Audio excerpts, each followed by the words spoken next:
રાજ્યના નાયબ મુખ્યમંત્રી હર્ષ સંઘવીના હસ્તે આજે સુરતમાં શાળા પ્રવેશોત્સવ અને કન્યા કેળવણી મહોત્સવ યોજાયો. ઉધના કડોદરા કોલોનીમાં નગર પ્રાથમિક શિક્ષણ સમિતિ સંચાલિત શાળામાં બાળકોને શૈક્ષણિક કીટનું વિતરણ કરાયું હતું. હર્ષ સંઘવી જણાવ્યું હતું કે સુરતમાં 6 ભાષામાં બાળકોને ભણાવાય છે અને 4708 બાળકોએ પ્રાઇવેટમાંથી સરકારી શાળામાં પ્રવેશ લીધો છે. બાળકોને મોબાઈલથી દૂર રાખવા અને હેલ્મેટ પહેરવા, માતા પિતાને ટોકવા બાબતે બાળકોને ટકોર કરી હતી. રાજ્યના નાયબ મુખ્યમંત્રી હર્ષ સંઘવીના હસ્તે આજે સુરતમાં શાળા પ્રવેશોત્સવ અને કન્યા કેળવણી મહોત્સવની ઉજવણી કરવામાં આવી હતી. ઉધનાના કડોદરા કોલોની વિસ્તારમાં આવેલી નગર પ્રાથમિક શિક્ષણ સમિતિ સંચાલિત શાળા ખાતે યોજાયેલ કાર્યક્રમમાં નાયબ મુખ્યમંત્રીએ બાળકોને શૈક્ષણિક કીટનું વિતરણ કર્યું હતું. કન્યા કેળવણી અંતર્ગત વિદ્યાર્થીનીઓ પાસે કંકુ પગલા પડાવી શાળા પ્રવેશ કરાવાયો હતો. આ કાર્યક્રમમાં પોલીસ કમિશનર, શિક્ષણ અધિકારી, નગર શિક્ષણ સમિતિ અધ્યક્ષ સહિતના અધિકારીઓ હાજર હતા.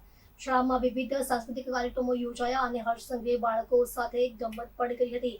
પોતાના સંબોધનમાં હર્ષ સંઘવીએ જણાવ્યું હતું કે ગુજરાત સરકાર અને સુરત મહાનગરપાલિકા 6 ભાષામાં ભણતર આપવાનું કામ કરે છે. આ શહેરમાં જે ભાષા ફાવતી હોય તે ભાષામાં બાળકો અભ્યાસ કરે છે. સુરત નગર પ્રાથમિક શિક્ષણ શાળામાં 1,99,086 બાળકો અભ્યાસ કરે છે. આ વર્ષે 4,708 બાળકોએ પ્રાઇવેટ શાળામાંથી સરકારી શાળામાં પ્રવેશ લીધો છે. તેમણે શિક્ષકોને બાળકોને હસતા રમતા ભણાવવા, મોબાઈલથી દૂર રાખવા અને તણાવ મુક્ત રાખવા અપીલ કરી.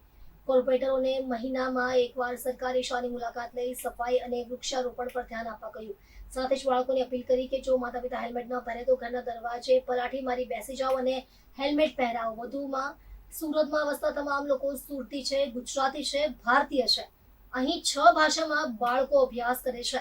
4,708 બાળકોએ પ્રાઇવેટમાંથી સરકારી શાળામાં એડમિશન લીધું. એક ગૌરવની વાત છે. બાળકોને ગોખાવીને નહીં, હસતા રમતા ભણાવો, મોબાઈલથી દૂર રાખો. જો માતા પિતા હેલ્મેટ ન પહેરે તો બાળકો પોલીસ બની દરવાજે બેસી જાય. સૌ કોર્પોરેટર મહિનામાં એકવાર સરકારી શાળાની મુલાકાત લે.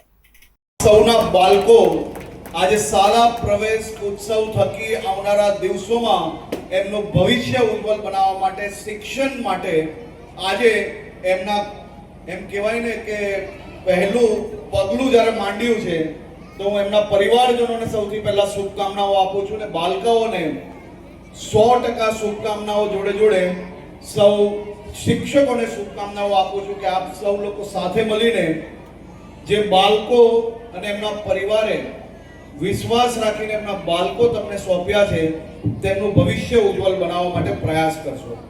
સૌથી પહેલા હું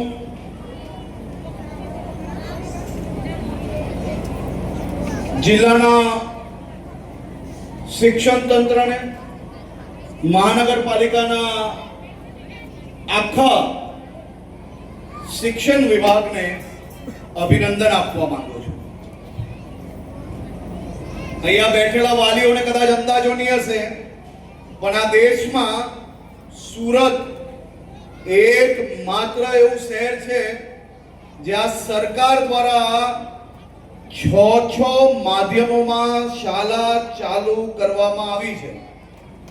6 માધ્યમોમાં અંગ્રેજી, ગુજરાતી, હિન્દી, મરાઠી, ઉડિયા, ઉર્દુ, આ બધી જ ભાષામાં જે કોઈ રાજ્યમાંથી પરિવારો પોતાના બાળકો જોડે આ શહેરમાં વસ્યા છે, એ સૌ પરિવાર એ અમારા પરિવાર છે અને એમને જે ભાષા ફાવતી હોય એ ભાષામાં ભણતર આપવાનું કામ એ આપણે ગુજરાત સરકાર અને સુરત મહાનગરપાલિકા દ્વારા કરવામાં આવ્યું છે.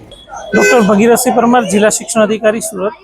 આજરોજ નગર પ્રાથમિક શિક્ષણ સમિતિની શાળાની અંદર પ્રવેશોત્સવ યોજાયો, જેમાં માનનીય નાયબ મુખ્યમંત્રી શ્રી હર્ષભાઈ સંઘવી સાહેબ ઉપસ્થિત રહ્યા હતા. તેમના દ્વારા વિદ્યાર્થીઓને ખૂબ ઉત્સાહભેર પ્રવેશ કરવામાં આવ્યો છે. કંકુ તિલક કરી વિદ્યાર્થીઓને કંકુથી પગલાઓ પાડી અને તેમને પ્રવેશ કરાવ્યો છે. 5000 જેટલા વિદ્યાર્થીઓ ખાનગી શાળામાંથી સરકારી શાળામાં પ્રવેશ મેળવ્યો છે. તો તેમની જવાબદારી તમામ શિક્ષકોની છે. તેમને પણ ખૂબ ખૂબ શુભેચ્છાઓ આપી છે અને શિક્ષકોને કહેવામાં આવ્યું છે કે આ તમામ બાળકોની જવાબદારી તમારા શિરે છે અને એ બાળકો ભવિષ્યમાં ખૂબ આગળ વધે એવી તૈયારીઓ કરાવી અને આ બાબતે શાળા પ્રવેશોત્સવ બાબતે તમામ વિદ્યાર્થીઓને ખૂબ ખૂબ શુભકામનાઓ પાઠવવામાં આવી છે.